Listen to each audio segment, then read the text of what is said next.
mais perto. Atenção ao remate. Grande golo! Do miúdo! Do miúdo! Do miúdo! Renato Sanches! Que grande golo! What's up, guys, and welcome to another episode of the Founder Academy. So you guys saw it at the very start there. We got Renato Sanches. So how that came about is I actually had about 9 French players, rare French golds, I guess, were just sitting in my club. I went out and bought 2 more. They were going for quite a bit. I think they were like $3,000, almost 3,500 at the time, and we literally did 1 pack, and that is what we got. The 4 golds came up. I was like, I'm gonna get nothing here, and then I saw the Renato Sanches. Now I was like, just sitting there in shock, like very confused at the fact that I was like, did I just pull Renato Sanches? Now he doesn't really fit in our main squad, but I am gonna use him as a super sub. I've been playing around with the idea of the team changing, of course, you know, and what's new here. But, you know, I'm always kind of looking to upgrade the team. So figuring out ways that I can put, like, Sergio Aguero's team of the season in. He's a card that I've always wanted to have. And then a bunch of other stuff. But that's probably going to take, it's probably going to take a couple days, I guess, to figure out what exactly I want to do. Because I don't want to rush and sell things. Like, Suarez's price has dropped quite a bit. I've lost about 300k on him. And same with team of the season, Griezmann. He's dropped about 300k as well. He's down at about just a little under 6.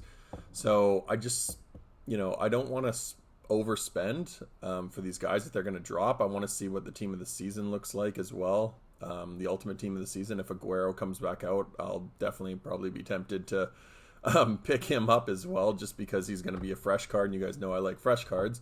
But yeah, it's kind of just something that's been floating around in my head. So anyway, back to the video. What you guys are watching right now is, you saw the very start there, we did pick up Nani. I mentioned that in the last episode. I did want to get him for our MLS squad.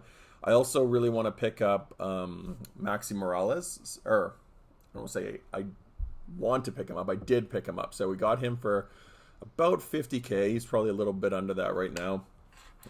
We did do this, the Latin America MLS team of the season so far. Guaranteed player. So all I cared about was getting an MLS player. Let's be real. Like the Latin America or whatever, like I don't use those cards.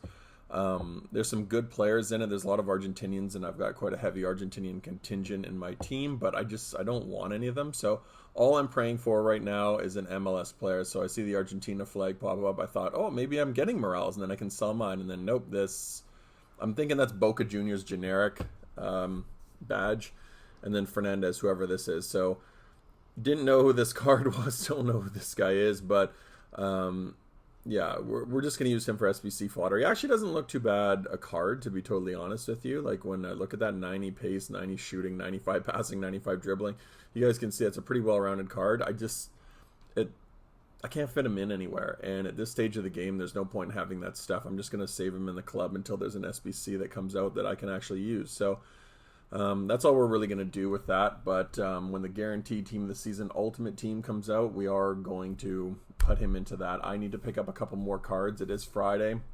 It's FUT Champs Day.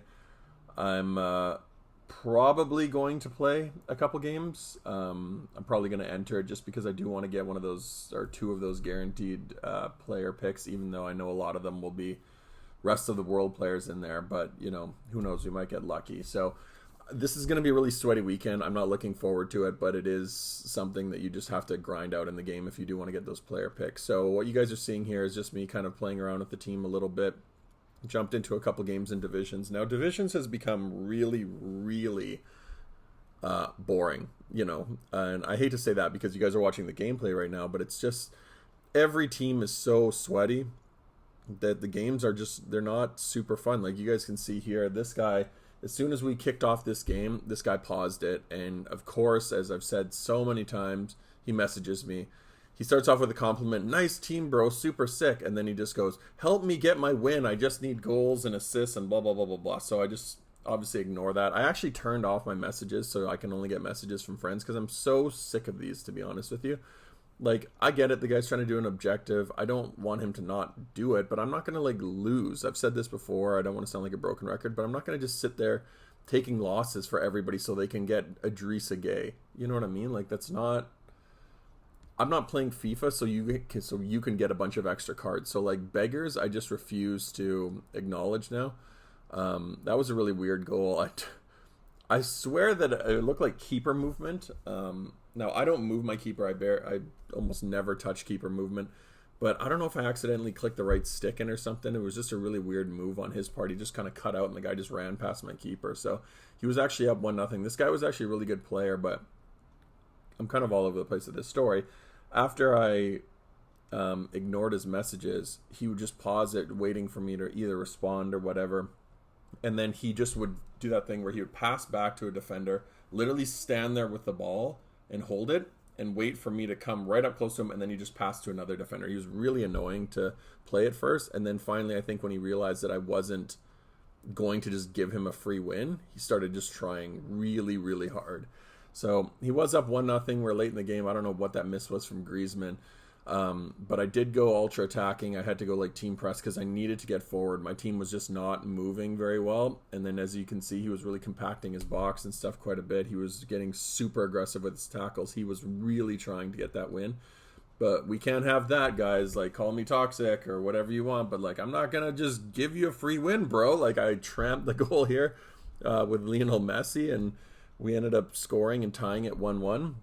And that was pretty much it. There wasn't a whole lot of chances. Like, if you guys saw the halftime statistics, it was literally 0-0. I don't think either of us had a shot. It was like 50-50 possession. It was a very fair game. But again, it's like playing yourself. So, I don't know. I'm not trying to like insult myself here, but playing yourself is never going to be a good game because it's just like you just get draws, right? You're just literally playing your same quality. So skill-based matchmaking has just ruined FIFA, in my personal opinion. It's ruined a lot of gaming, but FIFA is especially really bad. Like, everything is skill-based matchmaking, and I just can't stand it. The games are just not fun. They're very boring to play, and I think Kurt said it best. This has just become a card collecting game, and I hate to admit it, but like, I still put money on the game just because I like collecting the cards. But in terms of the gameplay, like, I look at it sometimes, I just go like, this is just not fun at all. So why am I putting even time, let alone money, into this game? So anyway, so we'll jump back into the gameplay here. This second game, we came up against this opponent. I left this entire game in here just because you guys are going to see why in a second. Yeah, this guy jumped in. He had a little bit of an odd team. I thought he was doing an objective at first, but I don't really know. He had some red cards in there, but we just basically ran possession right off the shop.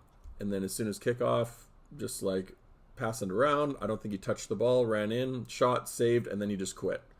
So I left that in there just because there's no point in me editing it. It would have been one clip, and it was so short. But at the same time, I'm just like, if you're this guy, why? Like, people get so mad at people being toxic, or they'll blame me. How come I didn't give you a free win? Like, this guy's gonna quit. Why don't you just score an own goal? Give me the win. You know what I mean? Like, I'm not a beggar here. I'm not gonna ask someone to do that. But I just get so frustrated that people are sitting there begging other people for wins, and then they won't even do the same thing. So anyway, it just doesn't make a whole lot of sense to me, but whatever. So we go into this third game. This game was a lot more competitive too. It was like the first game. The second one actually probably would have been quite competitive too if the guy would have stayed in it. But this was, again, another game that was just super sweaty. It was like playing myself. The funny thing with this guy is this guy would try to read every passing lane. So one of the things that I've had to do a lot is, I don't know how Suarez missed that, but I've had to change the way I play depending on the opponent. So guys that really rush in, I'm playing those quick 1-2 tiki-taka passes, but there's a lot of guys like this. Unlucky by that guy hitting the post there, but there's a lot of guys like this. You can see he's just literally trying to read the passing lane. So I just cut back, draw him out, because eventually he'll just get frustrated and try to rush at you, and that's when you play that little lob through ball to just bypass the defenders there. I really thought I had a goal there with Luis Suarez. I thought Suarez was going to pound that away just because he's so good near post. But that Szczesny team of the season, I've seen quite a few people using him. I guess just because he's really the only keeper in Serie A, but he's been really good. He's been tough to beat. He's quickly become one of the meta goalkeepers in the game. So if you're in need of a Serie A goalkeeper, he's caused me a lot of problems, and I'm seeing a lot of people, including like Gorilla, use him this weekend in his team. So Definitely something to look forward to if you do need a Serie A goalkeeper. I know Serie A has not been one of those leagues that traditionally has been short of goalkeepers. Guys like Donnarumma, even Buffon has been quite good, but there hasn't been a whole lot of super high-rated special versions. And yeah, I would definitely recommend him because he has been a real problem for me.